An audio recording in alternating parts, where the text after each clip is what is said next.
This is Hidden Killers with Tony Bruschi. Let's dive into something that's been casting a shadow of doubt from day one over the Barry Morphew investigation.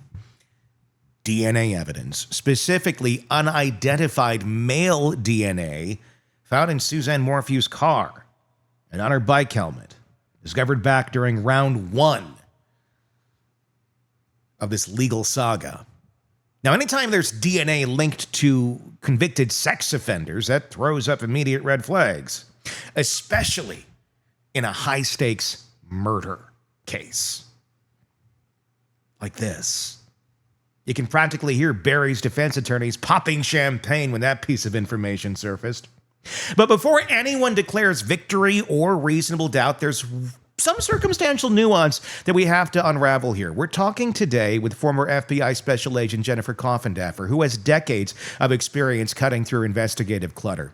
It's going to help us understand exactly what investigators found, why this DNA isn't the smoking gun Barry's defense would love it to be, and how something initially alarming like DNA matches to known offenders could end up meaning next to nothing in the big picture. Why does this all matter so much? Because, as Jennifer Coffindaffer will tell us, jurors often latch onto details that sound dramatic on paper, but lose significance under scrutiny. DNA isn't always the rock-solid piece of evidence we assume it is, especially partial DNA, which could match not just a handful, but thousands of unrelated people. It's like claiming you identified someone by a shadow in bad lighting. It feels compelling at first, but the more you examine it, the blurrier it gets. Let's hear what Coffindaffer has to say about the impact this mysterious DNA could have on Barry Morphew's upcoming trial, and whether it's a lifeline for Barry's defense or just another investigative distraction. Let's talk about possible reasonable doubt here in the case of Barry Morphew. One of the big things that they have been pointing at, the defense of Barry Morphew, pointed at round one before everything went to hell, unidentified male DNA found in Suzanne's car, discovered, and it did kind of complicate the situation. And the male DNA matched up through the CODIS system to people who have been charged with sexual offenses of being offenders. That's a little odd to find that like on the helmet and in the car of this. What's your take on all of that? Well, you're exactly right. And that's going to be where the defense hangs its hat, is this DNA. We're seeing it already in the Brian Kohberger prosecution. Mm-hmm. We saw it mentioned related to John O'Keefe on his pants. So this is a big deal from the standpoint of the defense has something. And it looks bad, but let's consider what the FBI experts are saying about this DNA match. That a match just means there are some elements of that DNA, not very many, by the way, mm-hmm. that match up to a lot of different people. So then they expanded on that and said, okay, well, how many of these people are even in the vicinity? And they did their investigation and showed that even if you were to believe, like you said kind of earlier, that the Yeti or Sasquatch or something was involved, they went and made sure, or not made sure, but verified that these other third parties were nowhere in the vicinity during the crime. So, they used other investigative techniques to show it's not possible. Mm-hmm. But as you said, we've seen it before where a juror could just latch onto unknown DNA and just snow out all the other investigation that went on. So is this a strain of DNA that not very unreliable, I guess? I mean, so much with DNA, we think, okay, if it's a match, it's a match. But this sounds like one that wasn't quite the perfect match. And I don't know the terminology off the top of my head to say this is, 1,000% what it's going to be. We've heard other DNA cases, like in the Kohberger case, where it's like, look, this is him, or it's like it's 1 in some octillion percent that it couldn't be. This strains of it matched up to different people in different places. They've been ruled out as even being possibly there. So what is this DNA? Why is this one turning out to be so unreliable? Well, DNA relies on not inclusion, but exclusion. It's used to exclude, in the case of Brian Kohberger, as you mentioned, octillionth, more than anybody in the world, right? Yeah. It's a ridiculous number, right? So we know that everybody's excluded, so it has to be Brian's. In this case, they weren't able to exclude everybody because they don't have a full compilation of the DNA. So imagine if you just have, say, with a fingerprint, you have a couple whorls or a couple loops. Well, you don't have the entirety of the fingerprint. Yeah. So you're saying, okay, well, part of it matches these people, but they don't have the full full compilation of that DNA done, Tony. And the match expert, boy, I tell you, when you read his report, he explains it so well. I don't like that they use the word match, but that's just what they do scientifically, even if it means a little bit of a match or the whole match. Yeah. So, they scientifically, you have to at least consider it. But when you add the whole program together, it doesn't match up. So not super solid in terms of identifying who it could be, because it through CODIS, yes, it matched these people who are in there or matched those specific type of strains, but it could match many people. I would imagine this matches a lot of people who are not in CODIS then as well, who are not convicted sexual offenders. These are just the ones that it matched up to. So not a very solid piece of DNA that was found in that vehicle, or multiple pieces that were found in that vehicle, but it still belongs to someone. Does it matter, though? It's a vehicle. And yes, obviously, she was found dead. But if we can't match this up to somebody, is there other ways of trying to see whose this is? Or does it matter in terms of the investigation? I would certainly think it matters to the defense of Barry, no matter what. Well, I think the reason it doesn't matter was all the people that it partial matched to, they've excluded as being anywhere in the zip code during the commission of this crime. So it doesn't really matter that they can't figure out who it went back to. They weren't around anytime on May 9th or 10th, 2020. But I agree with you that this will be something that the defense continues to latch onto and try to develop. If there wasn't enough DNA data in the DNA to do a solid match through CODIS, and I don't know if you know the answer to this question, but if the defense were to try and put this into some sort of like a familial database to try and match up to relatives like we saw with Kohberger or something of that nature, would there be enough to do that, to find out, who's in the general area, who might be part of this, but who might have the DNA in the car? And it may mean absolutely nothing. It may mean it's somebody she had coffee with and, whatever. Somebody who picked up her bike helmet on the ground one day. There's a lot of things it could be that are absolutely null, means nothing at all. But could they do that? Could they take a look at that and see if they find anything interesting? Well, I don't think that, I'm sure familially. How do you say that? Familially. Yeah, it's a hard one. It's a hard one. I think that's not part of this DNA quote unquote match that they've discovered. It definitely, in the report I read, specifically outlined to a lot of different people, and then they narrowed that to 3 people that were in the region, and then they were able to exclude those individuals through all this investigation. So unfortunately, Tony, I don't think we're going to be able to ever know exactly whose DNA that was. Can you imagine, and I've said this too in the Kohberger case, how difficult it would be with literally hundreds of people going in and out of that house over those years, even before the kids lived there, right? It's on a banister that people touch all the time. It's just so difficult. You would have to get everybody's DNA, and not only is that cost prohibitive, it's really resource prohibitive. And so but the point is, to me, they took the only 3 possibilities in that region that it partially matched to and excluded them. And that's a big thing. Well, that'll be argued. But again, how will the jury interpret it once it gets to trial, if we get to trial? Because again, charges are brand new here right now. We're going to see how this plays out. Very likely it will get there. Here's another big point, and I'm playing devil's advocate now just to see, what do you think of some of this? The fact that his 2 daughters, their mother's dead. they still stick by dad, at least as of now, at least as from what we've seen. They've been standing by dad through all of this, new charges against him. Obviously, it'd be a very difficult thing to try and wrap your mind around, that dad may have killed mom in a fit of rage with a tranquilizer dart, but they're still there. And it's been many, many years now. Obviously, these new charges have come about, so we'll see where they stand now. But what does that say about this case, that even the daughters are not sitting there questioning any of this? Well, we've seen it in so many cases where particularly children over sisters and parents and everything really stick by their family, by their father, for heaven's sakes. It's so hard to get your mind around.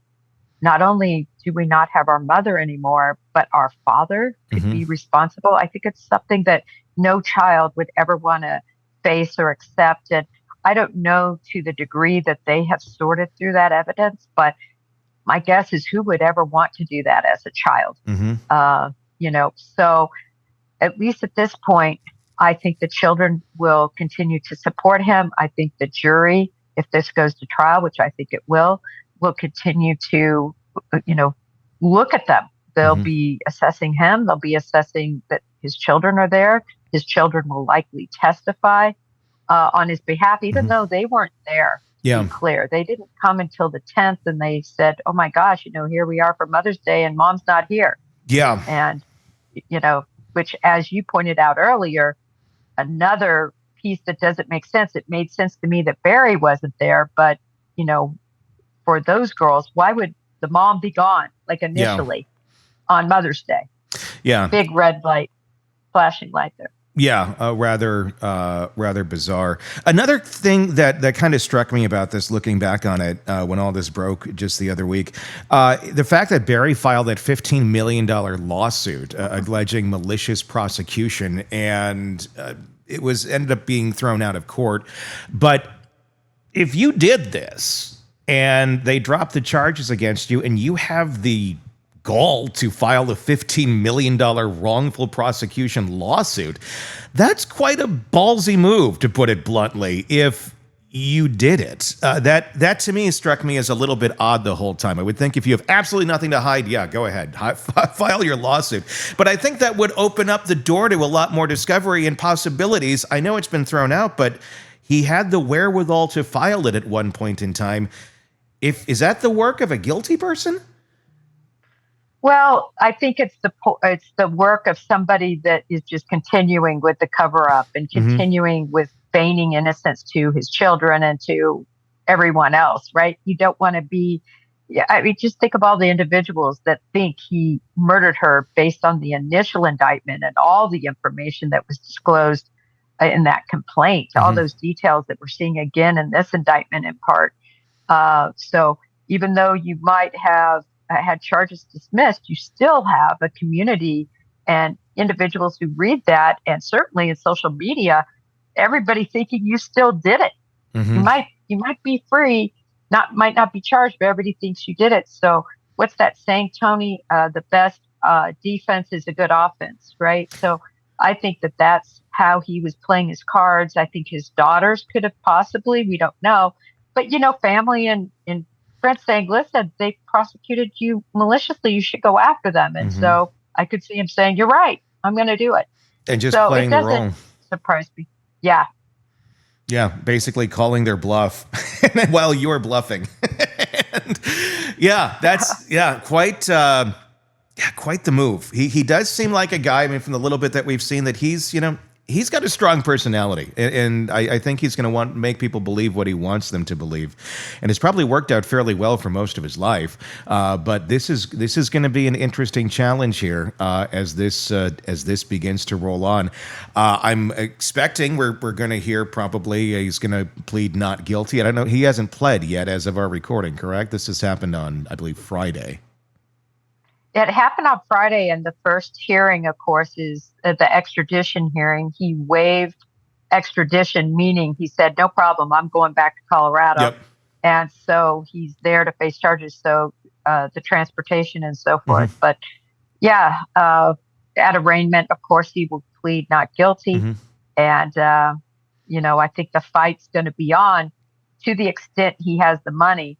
and then it'll probably go to the public defender unless, he decides to get a GoFundMe. I haven't looked to see if he has one, and his daughters and everybody starts to try to rally behind his innocence and raise money. We've seen that before. So, but I don't think he has a lot compared to the first time. He had that beautiful home. But now, he's purportedly living in a trailer.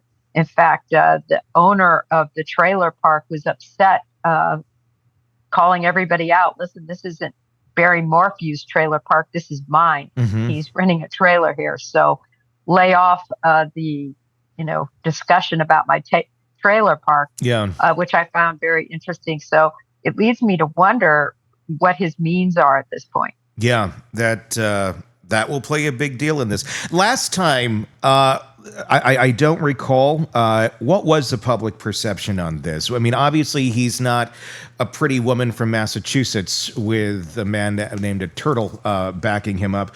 But some, I think, could look at this and go, well, there's enough evidence here that does not push it to beyond a reasonable doubt. Do you see that there's going to be a lot of public support for Barry this time around for his defense, or is this one that is going to be more so in the line of, yeah, you probably did it, we're not getting behind you? Yeah, the groundswell in the true crime community is certainly not that he is innocent, but we've seen it before. There's definitely a group. They seem to travel from case to case to case. And that group does everything they can to, show any sort of doubt. I'm not even going to call it reasonable, but they wave the flag as if it's reasonable doubt throughout the, airwaves. So will this catch fire? I kind of doubt it. Even, his picture, I don't know if you saw his booking photo. It looked like he literally aged 30 years. He does, yeah. It was something. Yeah. And he just doesn't come off as likable. And I think people truly feel for this victim, Suzanne Morphew, 25 years, and we're just getting to substantial charges that are seemingly going to stick. So she's a very, a victim that I think a lot of people can empathize with. So here we are after unpacking this old DNA mess with Jennifer Coffindaffer. One thing is clear. Forensic evidence is never as straightforward as TV dramas might lead you to believe. It's tempting, especially for the defense, to wave around unidentified male DNA and say, look, reasonable doubt served on a silver platter right here for you. But as Coffindaffer expertly explained, this DNA isn't a neat, tidy fingerprint pointing straight to another culprit. It is fragmented, incomplete, and frankly unreliable for solid identification. The FBI's painstaking efforts ruled out anyone in this area who even partially matched that mysterious DNA, leaving the defense clutching at straws. But let's be real. The courtroom is not a science lab, and juries are not forensic experts. The defense knows jurors might latch onto even the smallest uncertainty, like it's a lifeboat. This isn't a unique challenge. We've seen high-profile trials hinge on far less. Barry Morphew's defense doesn't have to prove he's innocent. They just have to sprinkle enough confusion to muddy the waters and plant those seeds of doubt. Then there's the emotional wild card, the fact that Barry's daughters, who lost their mother under incredibly suspicious circumstances, are still standing firmly by their dad. Is it loyalty? Denial? Something deeper? Either way, it's a powerful visual in the courtroom and something jurors inevitably will weigh, even subconsciously. As Jennifer pointed out, it's tough for anyone, especially adult kids, to wrap their heads around the idea that their own father might have committed such a horrific act. That's psychological territory nobody wants to explore, especially not the public, in a public stage of a murder trial. Let's not overlook Barry's audacious move, filing that $15 million malicious prosecution lawsuit after his first charges collapsed. Guilty or innocent, that takes guts or almost an alarming level of denial. But as Coffindaffer put it perfectly. Sometimes the best defense really is an aggressive offense. Barry played the cards boldly, once, betting on prosecutorial missteps. With these fresh charges and stronger evidence emerging, that strategy might not work a second time. Bottom line, as this trial inches closer, the battle lines are clear. Barry's attorneys will weave this DNA like a banner. They're going to wave it hard into the case, shouting about reasonable doubt. The prosecution will calmly pick apart those claims piece by piece, pointing to investigative rigor and forensic clarity. And somewhere between the dramatic headlines and the meticulous science that lies the truth. A truth the jury ultimately will have to uncover. But will they? Tell me what you think in the comment section. Is there enough reasonable doubt here that Barry Morphew should not go to prison for the murder of his wife that he's alleged to have committed? Or is it pretty solid? Ultimately, a jury is going to understand. But what do you think? What do you think the evidence points to in this case? Tell me in the comments section on YouTube. And if you're listening to us on a podcast platform like Spotify, Apple Podcasts, or iHeart, please hit subscribe there.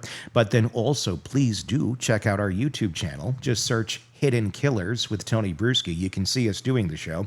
And you can weigh in with your opinion. We would love to hear it. Until next time, my name is Tony Bruschi. Thank you guys for listening. We will talk again real soon.